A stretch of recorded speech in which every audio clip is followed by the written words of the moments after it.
Dans cette vidéo, nous allons voir comment programmer les projets prioritaires du président. Tout d'abord, vous devez vous servir du formulaire en ligne dont vous êtes responsable. Toute mise à jour de ce formulaire sera répliquée dans la plateforme de coordination d'agenda. Chaque projet a son formulaire en ligne auquel vous accédez avec un compte Google ou Gmail. Le formulaire se compose de 4 feuilles.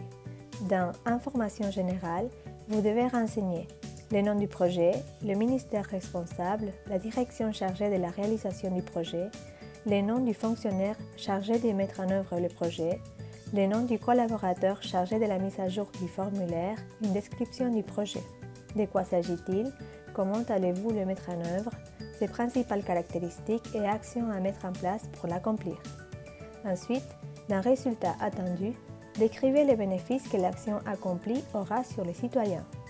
Décrivez après les bénéficiaires, les groupes de personnes ou les secteurs vulnérables qui seront bénéficiés par la réalisation du projet.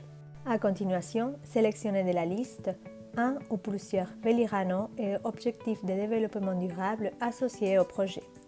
Afin de bien remplir toutes ces informations, guidez-vous par les notes de la colonne B qui vous orientent de manière didactique. Vous accédez en cliquant 2 fois. Dans la feuille avec le nom du projet, s'affichent les champs d'informations à remplir pour une correcte programmation des jalons, alertes et cibles. Une explication de chaque information requise est disponible au-dessus de chaque intitulé. Cliquez 2 fois pour la consulter. Commencez par décrire la composante du projet. Celle-ci permet de regrouper les jalons par catégorie. Continuez en identifiant les jalons, les alertes ou cibles nécessaires pour atteindre les résultats du projet. Rédigez-les en employant 5 caractères au maximum. Les jalons permettent de relier une séquence d'activités menant à un objectif préalablement fixé. Il s'agit des principaux événements ou sujets qui devront être accomplis pour que l'action soit réalisée en respectant la durée prévue et le schéma tracé. Les jalons permettent d'identifier les sujets selon leur nature juridique administrative, politique, ainsi que les décisions, les accords et toute action qui devra être réalisée pour atteindre les résultats souhaités. De plus, identifier des jalons qui peuvent être communiqués pour montrer des réussites importantes ou des résultats et impacts permet de construire un agenda de communication pour l'institution. Le suivi, l'assistance, les visites et toute action régulière ne sont pas des jalons. Écrivez les jalons en infinitif, par exemple, acheter les logiciels et l'équipement informatique. Pour programmer des alertes, enregistrez les sujets qui doivent être traités par les ministres ou les comités directifs ou les comités techniques interministériels. Écrivez les alertes en termes de demandes spécifiques aux autorités. La programmation des cibles doit mentionner des résultats quantitatifs ou des indicateurs à mesurer tous les 3 mois, tous les 6 mois ou annuellement. Dans la colonne Type, sélectionnez le type d'action que vous venez de programmer. Complétez à continuation les noms du fonctionnaire chargé de coordonner l'action ainsi que la direction à laquelle il est attaché. Indiquez ensuite la date de début et de finalisation des jalons, alertes et cibles. Dans la colonne État, le statut par rapport aux dates de début et de finalisation des mises en œuvre sera affiché de manière automatique, de même si l'action est terminée ou arrêtée.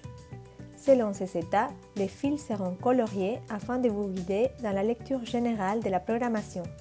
En vert pour les jalons, alertes et cibles terminés. En jaune, ceux qui sont en retard. En orange clair, ceux qui sont en cours. Ces informations sont disponibles dans la note associée à la colonne. Cliquez dessus 2 fois pour y accéder.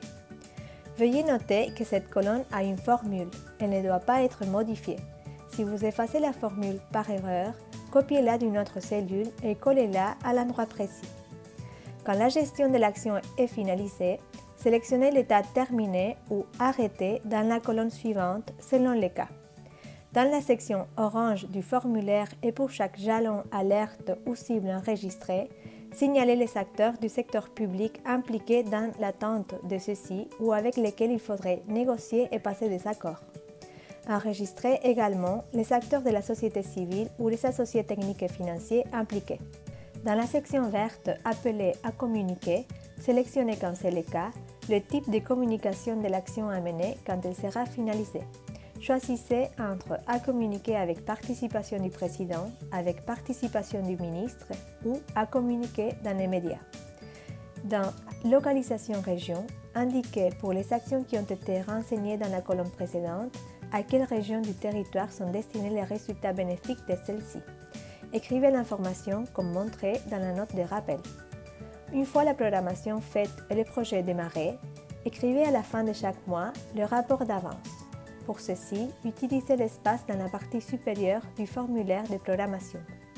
Faites un résumé de l'état actuel du projet avec les points les plus importants en utilisant des données quantitatives et qualitatives. Réfléchissez à ce qui a été accompli. Le rapport doit être mis à jour tous les mois en indiquant la date, le nom de la personne qui l'a enregistré et l'état général du projet, lequel peut être programmé, en cours, en retard, terminé ou arrêté. Sélectionnez en retard si vous souhaitez signaler cette situation auprès du centre de gouvernement SGP, SGA. Les options terminées ou arrêtées classent le projet. Il pourra être consulté ultérieurement depuis la plateforme d'agenda. Dans la troisième feuille, on trouve les indicateurs. Collez ici les cibles quantitatives que vous avez enregistrées auparavant dans les formulaires de programmation. Collez également les dates de début et de finalisation signalées et complétez l'information sur la situation de départ de l'indicateur, son année, la cible pour 2023 et le projet mesuré à chaque période. L'information sur le pourcentage montre la relation entre le projet mesuré et la cible prévue. Celui-ci sera complété de manière automatique. Indiquez à continuation la date à laquelle a été enregistré le projet de l'indicateur. Vous avez sur la ligne au-dessus des intitulés du formulaire les notes indiquant l'information qui doit être enregistrée dans chaque cellule. Dans la quatrième feuille, vous trouverez les indications détaillées par étape pour mettre à jour l'information du formulaire à toute occasion. Entretenir ces formulaires à jour et bien remplis permettra à la plateforme de coordination d'agenda d'être toujours bien organisée avec informations de qualité pertinentes et automatiques. Depuis cette plateforme, sera possible de consulter les progrès de la mise en œuvre des projets prioritaires, les rapports d'avance de chaque projet et la liste des jalons, alertes et cibles selon les agendas construits pendant l'étape de programmation. Par exemple, l'agenda de communication dans les médias, l'agenda de direction intervenante signalé dans les formulaires. Souvenez-vous que cette plateforme est mise à jour de manière automatique à chaque modification faite par le responsable sur le formulaire du projet. Alors, ajoutez les nouveaux jalons, alertes et cibles quand c'est le cas. Mettez à jour les dates à chaque fois. Enregistrez comme terminées les actions accomplies et mettez à jour leur date de finalisation. Enregistrez comme arrêtées les actions qui ne seront pas mises en œuvre. Mettez à jour le rapport d'avance à la fin de chaque mois. Voici les guides pour programmer la feuille de route du projet. Merci pour votre attention.